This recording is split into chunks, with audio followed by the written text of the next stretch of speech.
Hello friends, welcome to Archana's Delicious Recipes. நம்ம வீடியோல இன்னைக்கு என்ன பார்க்க போறோம்னா எல்லாருக்குமே ரொம்ப பிடிச்ச புளியோதரை எப்படி செய்யலாம்ன்றது பார்க்கலாம். இந்த புளியோதரை பாத்தீங்கன்னா பிடிக்காதவங்களே யாரும் இருக்க மாட்டாங்க. அதுவும் கோயில்ல கொடுக்கக்கூடிய புளியோதரை அவ்ளோ நல்லா டேஸ்டா இருக்கும். அந்த கோயில்ல கொடுக்கிற புளியோதரை மாதிரியே நம்ம எப்படி செய்யலாம்ன்றது பார்க்கலாம். இந்த புளியோதரை செய்யிறது ரொம்ப ஈஸி தான். வாங்க எப்படி செய்யிறதுன்னு பார்க்கலாம். First கடாயை சூடுபடுத்திக்கலாம். கடாய் நல்லா சூடான உடனே காரத்துக்கு தேவையான அளவு வரமிளகாய் சேர்த்துக்கோங்க. இதுல ஒரு 13 வரமிளகாய் அளவு நம்ம சேர்த்துக்கிறோம். உங்களோட காரத்துக்கு எந்த அளவுக்கு தேவையோ அந்த அளவுக்கு நீங்க சேர்த்துக்கோங்க. சேர்த்ததுக்கு அப்புறம் இத ஒரு டைம் ஃப்ரை பண்ணி விட்டுருங்க. அதாவது கருகி போற அளவுக்கு ஃப்ரை ஆக கூடாது. லைட்டா ஃப்ரை ஆகி வந்தாவே போதும். இப்போ பாருங்க நம்மளோட வரமிளகாய் எல்லாமே ஓரளவுக்கு நல்லா ஃப்ரை ஆயிருச்சு. இப்போ நம்ம இத மிக்ஸி ஜாருக்கு மாத்தி வெச்சிரலாம். திரும்பவும் அதே கடாயை சூடுபடுத்திக்கோங்க. அதில் 2 டேபிள் ஸ்பூன் அளவு மிளகு சேர்த்துக்கலாம். சேர்த்ததுக்கு அப்புறம் இதையும் நல்லா ஃப்ரை பண்ணி எடுத்துக்கோங்க. மிளகு நல்லா வறுபட்டுருச்சுன்னா மிளகோட வாசம்லாம் நமக்கு நல்லா வர ஆரம்பிக்கும். அந்த ஸ்டேஜில் நம்ம எடுத்து இதையும் மிக்ஸி ஜாருக்கு மாற்றி வச்சிடலாம்.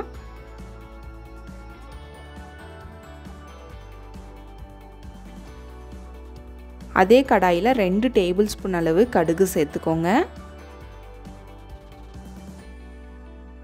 சேர்த்துட்டு கடுகு நல்லா பொரிஞ்சு வந்த உடனே நீங்கள் ஸ்டவ் ஆஃப் பண்ணிடுங்க.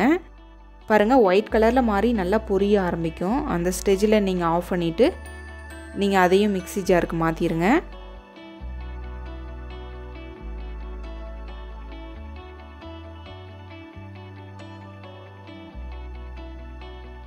அரை டேபிள் ஸ்பூன் அளவு சீரகம் சேர்த்துக்கோங்க.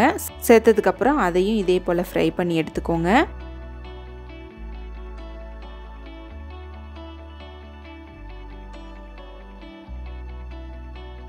சீரகம் நல்லா ஃப்ரை ஆன உடனே அதையும் எடுத்து மிக்ஸி ஜாருக்கு மாற்றி வச்சுக்கலாம். கூடவே 2 டேபிள் ஸ்பூன் அளவு வெள்ளை எள் சேர்த்துக்கோங்க. அதையும் இதே போல் ஃப்ரை பண்ணிடுங்க. வெள்ளை எள்ளுக்கு பதில் கருப்பு எள் இருந்தால் கூட சேர்த்துக்கோங்க. அதுவும் நல்லா இருக்கும். எள் எல்லாமே நல்லா பொரிஞ்சு ஃப்ரை ஆகி வந்துருச்சு. இதையும் மிக்ஸி ஜாருக்கு மாற்றிக்கலாம். கூடவே அரை டேபிள் ஸ்பூன் அளவு வெந்தயம் சேர்த்துக்கோங்க. வெந்தயம் அதிகமாக சேர்த்திங்கன்னா கசப்பு அதிகமாக வந்துடும். அதனால் அரை டேபிள் ஸ்பூன் அளவு மட்டும் சேர்த்துக்கோங்க. சேர்த்ததுக்கப்புறம் இதை எல்லாத்தையும் மிக்ஸி ஜாரில் சேர்த்துட்டு நல்லா ஒரு பவுடர் மாதிரி அரைச்சி வச்சுக்கலாம். பாருங்கள் இந்த அளவுக்கு கொரகொரப்பாக அரைச்சி வச்சுக்கோங்க. இப்போ நம்ம புளி காய்ச்ச ஆரம்பிச்சிடலாம். அதுக்கு கடாயை சூடுபடுத்திட்டு நல்லெண்ணெய் சேர்த்துக்கோங்க. நல்லெண்ணெய் இல்லைன்னா நார்மல் குக்கிங் ஆயில் கூட சேர்த்துக்கோங்க. நல்லெண்ணெயில் செஞ்சோம்னா ரொம்ப டேஸ்ட்டாக இருக்கும்.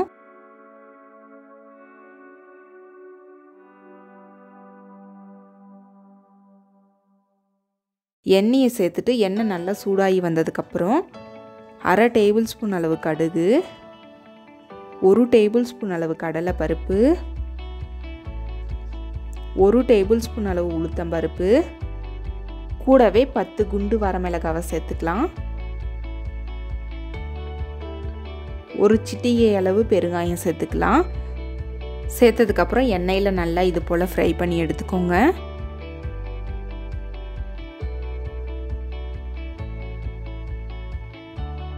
கூடவே ஒரு கைப்பிடி அளவு நிலக்கடலை சேர்த்துக்கலாம். இந்த நிலக்கடலையை பார்த்தீங்கன்னா வறுத்துட்டு தோலெல்லாம் நீக்கி எடுத்து வச்சுருக்கிறோம். அதை தான் நம்ம சேர்த்துக்கிறோம். சேர்த்ததுக்கப்புறம் ஸ்டவ்வை சிம்மில் வச்சுட்டு இதை நல்லா கிறிஸ்பியாக ஃப்ரை பண்ணி எடுத்துக்கோங்க. இப்போ நம்ம புளி கரைச்சலை சேர்த்துக்கலாம். 2 பெரிய லெமன் சைஸ் புளியை எடுத்து அரை மணி நேரம் போல் நம்ம ஊற வச்சு அதோட ஜூஸை மட்டும் எடுத்து வச்சுருக்கோம். அதை நம்ம சேர்த்துக்கலாம். சேர்த்துட்டு ஒரு டைம் இது போல் மிக்ஸ் பண்ணிடுங்க.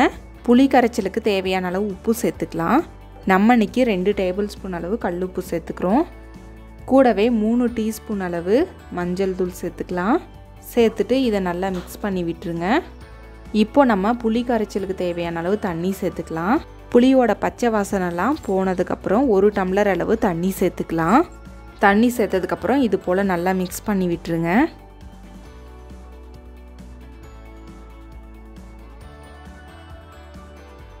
இந்த புளிப்பு சுவையை ஈக்குவல் பண்ணுறதுக்காக நம்ம 1 டீஸ்பூன் அளவு வெல்லம் சேர்த்துக்கலாம்.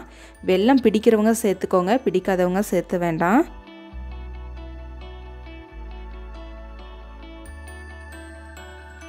இப்போ புளியோட கரைச்சல் எல்லாமே பாதியாக குறைஞ்சி நல்லா சுண்டி வந்திருக்கு. இந்த ஸ்டேஜில் நம்ம அரைச்சி எடுத்து வச்சுருந்த புளியோதரை பவுடரை சேர்த்துக்கலாம். அது 3 டேபிள் ஸ்பூன் அளவு மட்டும் சேர்த்துக்கோங்க. அதிகமாக சேர்க்க வேண்டாம். அதிகமாக சேர்த்தோம்னா அந்த புளியோதரை டேஸ்ட்டே நமக்கு கிடைக்காது. அதனால் 3 டேபிள் ஸ்பூன் மட்டும் சேர்த்துக்கிறோம்.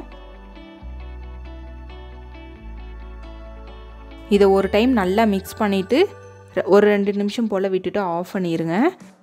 இந்த பொடியை சேர்த்ததுக்கப்புறம் அதிக நேரம் இதை கொதிக்க விடக்கூடாது. நம்ம ஸ்டவ் ஆஃப் பண்ணிடலாம். பாருங்கள், நம்மளோட புளிக்காய்ச்சல் எல்லாமே ரொம்பவே சூப்பராக வாசனையோட ரெடி ஆயிருச்சு.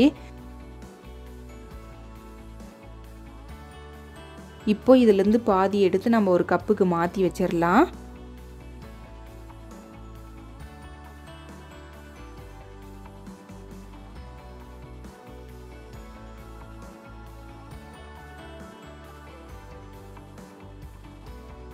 மீதி பாதியில் நம்ம வடித்து எடுத்து வச்சிருக்கிற ரைஸை சேர்த்துக்கலாம்.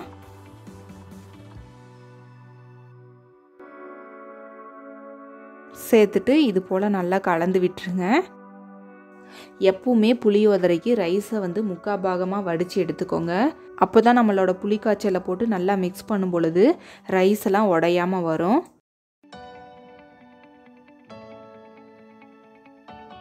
கொஞ்சமாக கருவேப்பிலையை தூவி விட்டுக்கலாம். தூவிட்டு இது போல் நல்லா கலந்துருங்க. பாருங்கள், நம்மளோட புளி சாதம் எல்லாமே வாசனையோட கமகமன்னு ரெடியாகி வந்துருச்சு. டேஸ்ட்டும் வேறு லெவலில் இருக்குது. கண்டிப்பாக இந்த ரெசிபியை நீங்களும் உங்கள் வீட்டில் ட்ரை பண்ணுங்கள். ட்ரை பண்ணிவிட்டு எப்படி வந்துச்சுன்னு உங்களோட ஃபீட்பேக்கை எங்களோட ஷேர் பண்ணுங்கள். இந்த வீடியோ பிடிச்சிருந்தா மறக்காமல் லைக் பண்ணுங்கள், சப்ஸ்கிரைப் பண்ணுங்கள், ஷேர் பண்ணுங்கள்.